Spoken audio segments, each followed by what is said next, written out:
You are listening to a Restoration Obscura dispatch, short explorations from the Field Guide archives. Each mini-episode opens a single file from the archive, fragments of history gathered from the fieldwork of Restoration Obscura. Here's the creator of Restoration Obscura, John Bulmer.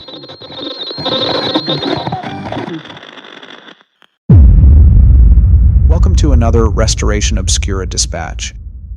Shorter episodes focusing on a single subject from the archives.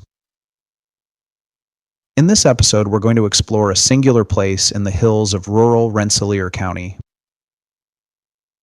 This plateau holds layers of history written into the land itself. In the past, I've reported on an ancient solar marker site hidden in these hills. I've researched and mapped ruin sites throughout the county and documented remnants of charcoal kilns. I've walked countless miles of fieldstone walls and identified watch points used to monitor and assess safety from elevated vantage points. I've explored and mapped fieldstone foundations in the drained Martin Dunham Reservoir. I've also mapped and photographed homesteads lost to the unending erosion of development.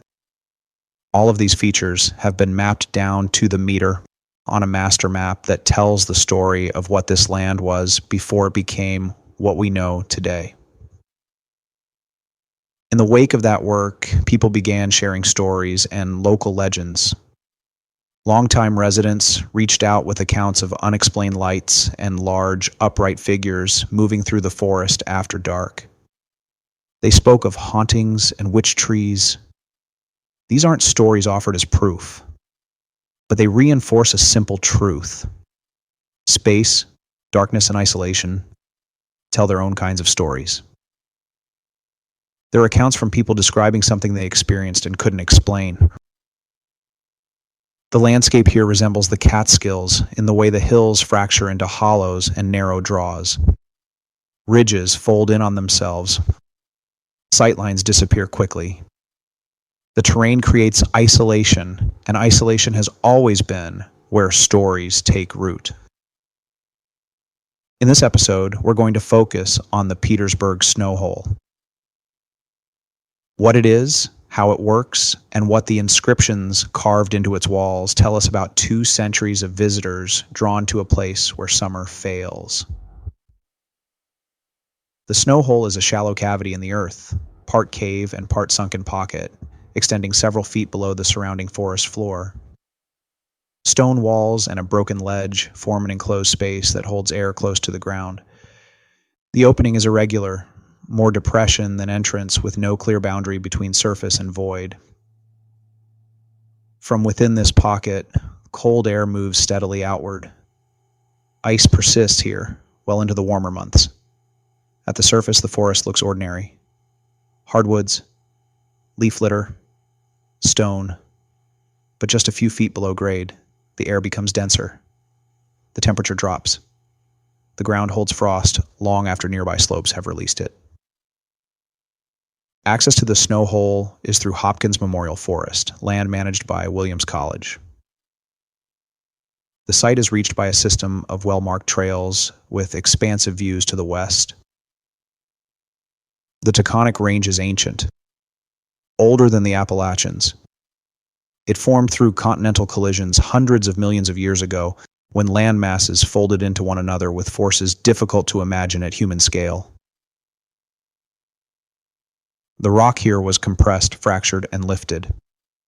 Limestone and schist dominate this ridge, layered and broken by tectonic upheaval.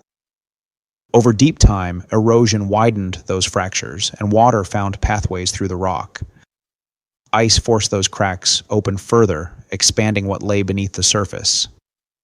What emerged was a porous system below ground, a network of fissures and voids that isn't apparent from above. During winter, cold air sinks into that system, and snowmelt follows. Because cold air is denser than warm air, it settles and becomes trapped. The surrounding rock insulates it, shielding it from sunlight and surface warmth. When summer arrives, warm air struggles to penetrate those depths. The geometry of the fissures works against it. Meanwhile, cold air continues to drain outward through the same openings, flowing downslope and pooling near the surface. It's a geological refrigerator. Standing in it in July, sweat still on your back from the hike in, the cold feels wrong. Your instincts tell you something's off. That dissonance is what's been drawing people here for a very long time. People are drawn to boundaries, to places where warm meets cold, where light gives way to dark, and where comfort slips into discomfort. The Snow Hole sits at one of those edges. The earliest written description of the Snow Hole comes from 1818. Chester Dewey, a professor at Williams College, documented the site in what would become one of the first scientific surveys of the Taconic region. Dewey was a remarkable figure. Trained as a minister, he taught mathematics, natural philosophy, chemistry, and botany at Williams from 1810 to 1827. He was among the first American educators to take students into the field for botanical study rather than confining science to the lecture hall. In 1819, he published the first geological map of Berkshire County in the inaugural volume of the American Journal of Science. His description of the Snow Hole is precise and measured. He recorded the dimensions, approximately 30 feet long and nearly as deep at the east end, between 10 and 20 feet wide. He noted that snow and ice remained there through the year. Dewey understood he was documenting something unusual. His approach was entirely scientific. He was cataloging the region's geological features, building a record intended to be tested, referenced, and built upon by generations of researchers who followed.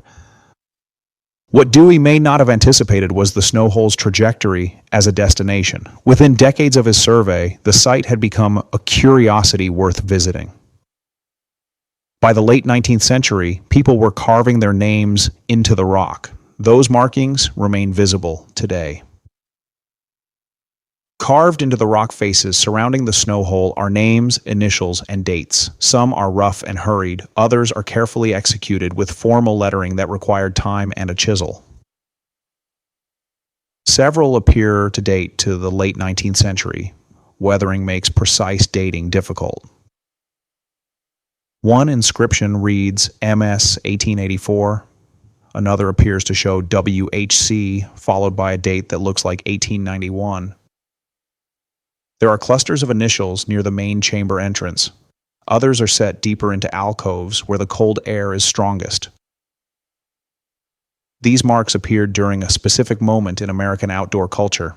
In the late 19th century, organized recreation began to take hold across the Northeast. The Appalachian Mountain Club was founded in Boston in 1876. It brought together middle and upper middle class city residents who traveled north by rail to hike the mountains. By 1888, the club had built its first hut in the White Mountains. By 1906, it managed more than 100 miles of trails. College outing clubs soon followed. Hiking became a distinct activity rather than an extension of labor or necessity. Health, companionship, and a growing romantic appreciation for wild landscapes drew people into terrain their grandparents would have considered unproductive or remote. The Taconic crest sat at the edge of this movement. Williams College was nearby. Chester Dewey's earlier surveys had already placed the region on the intellectual map. The Snow Hole would have been known to anyone paying attention to the area's natural curiosities. The carvings left behind are not casual acts of vandalism. They function as signatures. They are records of visitation from a time before leave no trace existed as a concept. They come from a time when leaving a mark on a place was simply how people said they had been there. The inscriptions introduce a question with no clear resolution. Are they something to be preserved, or are they damage, no different from marks made later? This is a question land managers encounter in many places. At some sites, 19th century graffiti has been absorbed into the historical record. Signatures left by early visitors, surveyors, and travelers are now treated as part of the site itself. That recognition is uneven. It depends on who left the mark, when it was made, and whether the site was ever formally designated. The Snow Hole exists in between. The Taconic Crest Trail crosses state forest, conservation easements, and land managed by Williams College. None of those jurisdictions grant the 19th century carvings special status. They're treated no differently than marks left last summer. This is the tension the place leaves unresolved. Someone carved MS 1884 into the rock for the same reason people carve their initials today, even though the act is now read differently.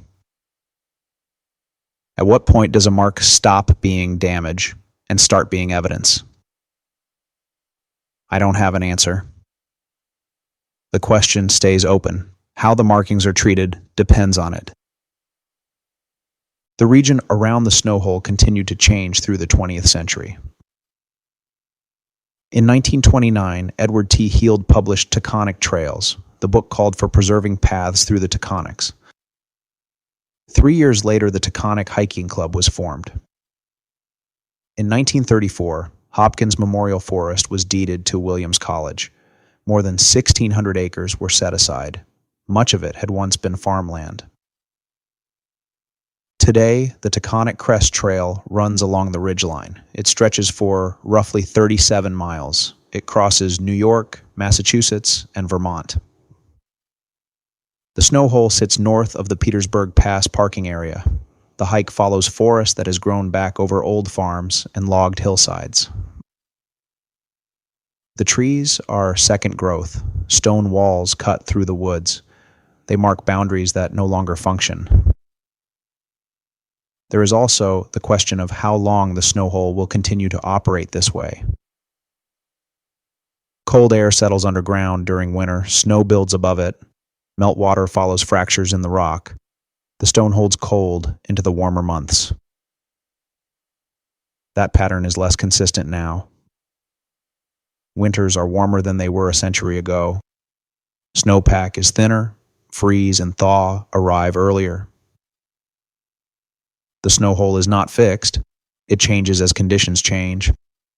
I don't have long-term data specific to this site. No one has been recording the Snow Hole's internal temperature year after year. What we do understand is how the process works. When less cold goes in, less cold comes back out. A warming climate doesn't erase features like this all at once. It wears them down over time. Ice melts earlier in the season. Cold air weakens. It's likely that visitors decades from now will still feel something here. A pocket of cool air, a slight drop in temperature near the entrance. But whether it will still hold ice in July is harder to say. Whether it will still feel wrong the way it does now is harder still. Standing there today, cold pooling around your boots, the questions feel immediate. The Snow Hole is also fragile in more direct ways. Foot traffic compacts soil, hands pry into fissures. The urge to add new marks to the old ones never really goes away. The people who carved their names into stone in the 19th century were doing something familiar. They wanted proof that they had been there. They wanted to leave a trace. Chester Dewey came to the same place with different tools. He measured what he saw. He wrote it down. He published his findings so others could check his work. His name isn't carved into the rock. It appears in print. Both approaches left records. Both still shape how this place is understood. What differs is what each one asked of the landscape itself. Today, we have ways to document places like this without cutting into them. We can record, we can photograph, we can write.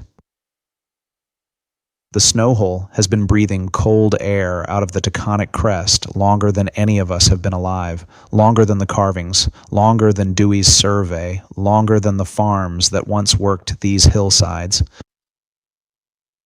It doesn't need our names to exist.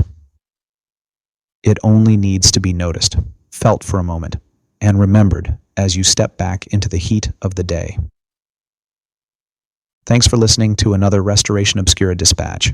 If you found this episode useful, rating and sharing it helps others find the work. I'm John Bulmer.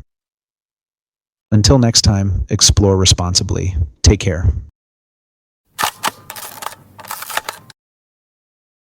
Before we close, let's talk about leave no trace ethics. Leave no trace is usually discussed in the context of wilderness travel, where it means moving through a place without altering it for the next person, staying on durable surfaces, leaving what you find, and avoiding actions that change a site are all part of that ethic. Those same principles apply to lesser-known historical sites, including abandoned places, mills, houses, and burial sites. When documenting places like these, the risk goes beyond obvious physical damage. Repeated foot traffic compacts fragile ground and hands loosen stone that has been stable for decades. As attention increases, people begin taking mementos or adding their own marks. There is also a digital side to this work. Photographs, descriptions, and small details can make a place far easier to locate than it was before. Metadata, reverse image search, and open source mapping allow fragments of information to be assembled quickly, even when no directions are given. Because of that, how a place is documented matters. I avoid sharing precise locations and leave out details that would turn curiosity into instructions. I record what I see, but I am careful about what enters the public record. The goal is to document without accelerating damage, to witness without altering, and to share history without putting a site in the path of harm. Leave no trace is about restraint. That applies on the ground, and it applies to what we publish afterward. That being said, the places you explore should be left exactly as you found them.